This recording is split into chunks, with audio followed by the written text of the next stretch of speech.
विधायक मनोज मेघवाल ने बुधवार को विधानसभा में नियम 50 के अंतर्गत स्थगन लगाकर सुजानगढ़ शहर में अतिवृष्टि से हुई परेशानी का मुद्दा उठाया।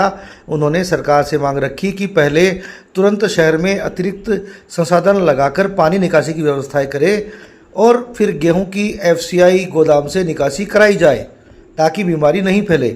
साथ ही खराब फसल की गिरदावरी भी कराई जाए। इसके बाद 2023 बजट में शहर के लिए स्वीकृत 25 करोड़ रुपए की ड्रेनेज परियोजना का वर्क ऑर्डर देकर कार्य जल्दी से जल्दी शुरू कराया जाए। इससे भविष्य में इस तरह के जलभराव की समस्या नहीं होगी। आपका विभाग अभी तक पूरी चेता नहीं है कि आज 10 दिन हो गए कि किस हालत में उस शहर की स्थिति है, कैसे वहां लोग अब जीने के, क्योंकि बीमारियां फैलने वाली है। 1,80,000 बोरी गेहूं सड़ रहा है, जिसको नहीं निकाला जाता। आप सुन रहे कि कितनी दुर्गंध उस गेहूं की पूरे शहर में फैलने वाली है, इतनी जबरदस्त आपदा हुई है।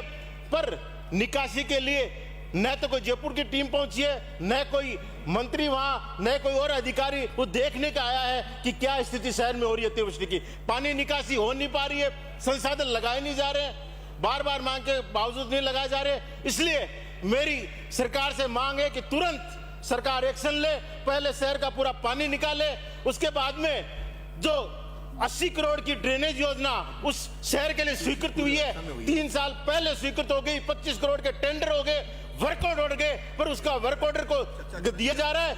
अगर वो समय पर वर्क ऑर्डर दे देते तो आज शहर में ड्रेनेज का काम हो चुका होता और ये इस तरह की जो जल भराव की समस्या है वो नहीं होती। सिर्फ समीक्षा के नाम पर जो 6 महीने के लिए रोका रहा था, आज 2 साल सरकार को बनने के आ रहे हैं, पर अभी तक वर्क ऑर्डर देकर उस ड्रेनेज समस्या का निस्तारण नहीं किया गया। और यह समस्या पूरे प्रदेश में जिस तरह से अतिवृष्टि हुई है, हो रही है, इसलिए सरकार को तुरंत पूरे प्रदेश में गिरदावरी करानी चाहिए और जो किसानों को नुकसान खराबा अतिवृष्टि के हुआ है उसके लिए तुरंत गिरदावरी कराकर उसका एक राहत दे ताकि मुआवजा समय पर मिल सके।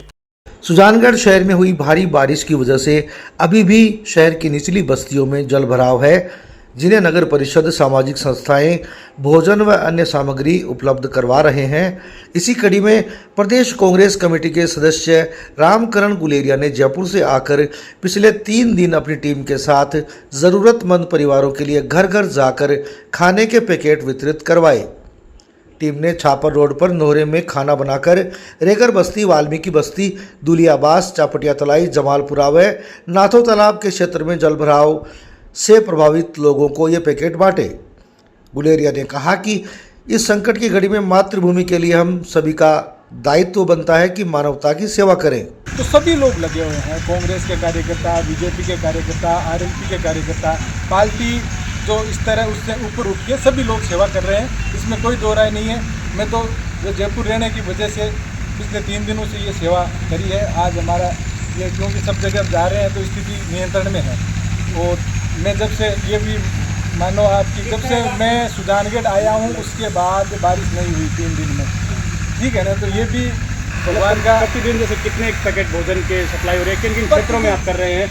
बारिश तो आप नहीं रोक सकते, लेकिन इस आफत को कम करने की कोशिश आप कर रहे हैं। हाँ, छोटी सी आहुति लगाने की कोशिश करी है। प्रतिदिन लगभग 700-800 पैकेट के आसपास हमने वितरित किया है। और ये 3 दिन का जो कार्यक्रम था, आज जब सुबह से फ़ोन आने भी कम हो गए, यहाँ से लोग नंबर दिए हुए थे बाकायदा कि तो यहाँ से जेएस के गार्डन से भी आके ले जाओ। जहाँ तक हम पहुँचने का हमने भी प्रयास किया और जहाँ तक पहुँच पाए हमने देने की कोशिश की। सब जगह तो सुजानगढ़ 1 लाख की आबादी है, सब जगह तो नहीं पहुँच पाए, लेकिन फिर भी जितना हमसे हमारी टीम से जो बन पड़ा वो हमने करने की कोशिश करी। जल झूलनी एकादशी पर बुधवार को सुजानगढ़ के नाथो तालाब पर मेले का आयोजन हुआ। इस दौरान हजारों श्रद्धालुओं ने ठाकुर जी की पूजा अर्चना कर चरणामृत ग्रहण किया। यहाँ 20 से ज़्यादा मंदिरों की झांकियाँ पहुँची थी। पूजा अर्चना के बाद महाआरती हुई। इसके बाद मंदिरों के पुजारियों को सम्मानित किया गया। इससे पहले शहर के अलग अलग इलाकों के मंदिरों से ठाकुर जी की सजी सवरी सवारियाँ निकली, जिनका घंटाघर पर विश्राम हुआ। इसके बाद गाजे बाजे के साथ शोभा यात्रा के रूप में झांकियाँ मेला ग्राउंड पहुंची। शोभा यात्रा में डीजे और झांकियाँ आकर्षण का केंद्र रही।